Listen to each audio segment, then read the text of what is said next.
Hey viewers, welcome to another game of the CasualProGamer.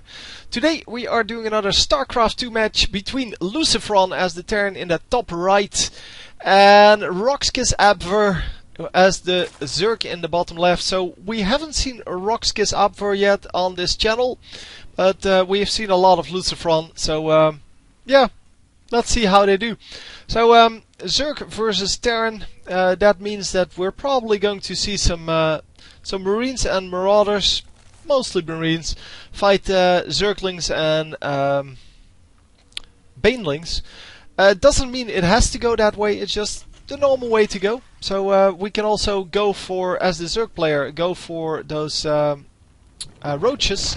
And once you go for roaches, a little bit of trick there. Yeah, it allows you to get 11 out of 10, so just a little bit more farm, but yeah, it's not really worth it. It's worth it if you really care about like 8 more resources or so, maybe a little bit more, but it's around that region because you lose a little bit of extra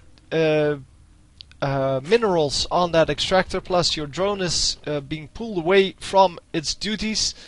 And then you have to cancel it, so yeah, as I said, you lose a little bit of money there, and then it has to run back to the patch and actually start mining again. So all in all, normally not really done. Some players still do it. It comes from StarCraft 1, where or StarCraft Brood War, I should say, where it was definitely popular because there it actually resulted in quite a lot of extra minerals. It was really worth it there, and here it's not really worth it. Anyway, yeah, no hatchery straight away, so no fast expansion, just going into spawning pool, whereas this guy is going for half of a wall off. Hasn't really walled off his base yet. He's going for the command center upgrade first, then the command center, and then the wall off, and that is risky. So Terran player behind on food. But I'm not actually sure if that's going to matter, because he does have that orbital command going, and the orbital command is going to put him ahead in income because of those mules. So we see the speed upgrade for the Zerglings come out, and we see some Zerglings coming out.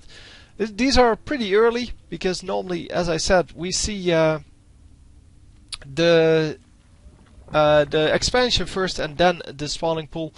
And he actually sneaked by that SCV, didn't get spotted, and he is going to wreak some havoc in this base. He cannot get in, but well, the command center is still available for some, well, harassment.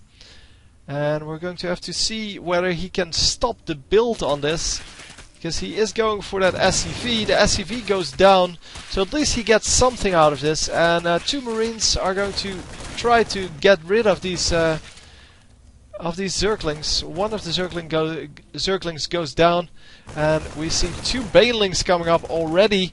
So those are really early Banelings. And 2 more, 3 more. Wow, that is quite an investment in Banelings. We'll have to see if that actually works out.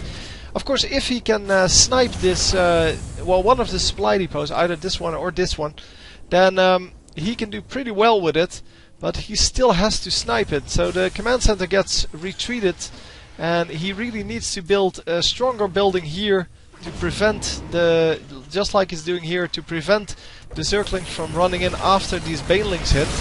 And there you go.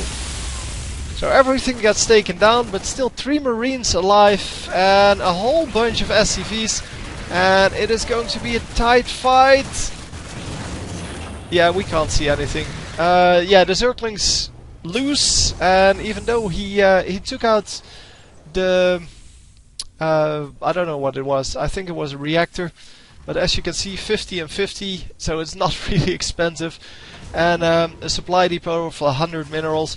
It was not worth it. It is worth it, however, that there is no expansion over here, but he doesn't have an expansion on his own, so he cannot go for the economic victory, because the economics are all the way in the favor of the Terran here. The Terran, who has 2 orbital commands, and the orbital command still gives you income, even if you're not mining from it. or to it, or whatever.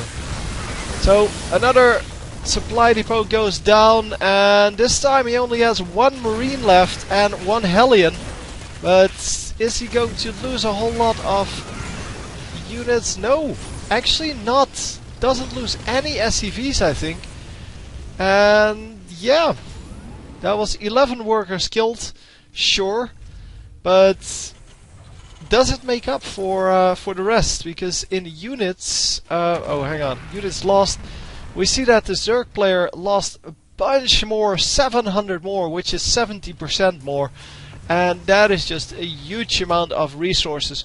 Of course, I don't know exactly how this is calculated, so whether the banelings are considered to be lost resources.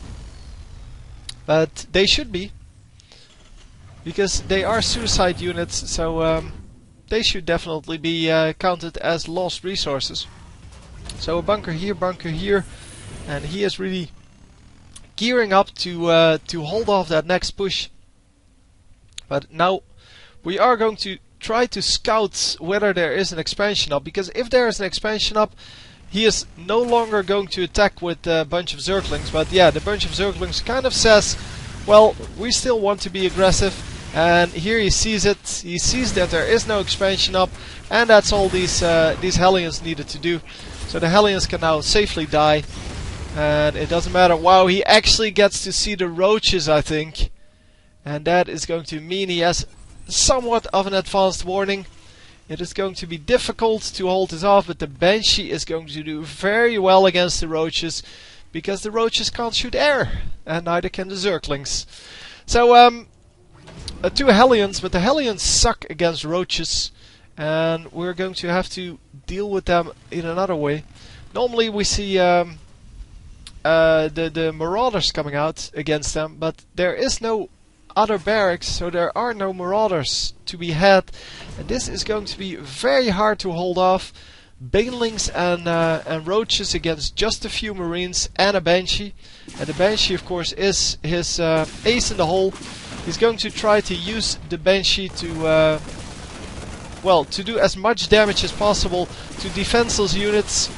And wow, look at those Banelings. The Banelings melt to the Banshee. Only one of them hits, and those are really, really important. And it seems that our Zerg player gives up here.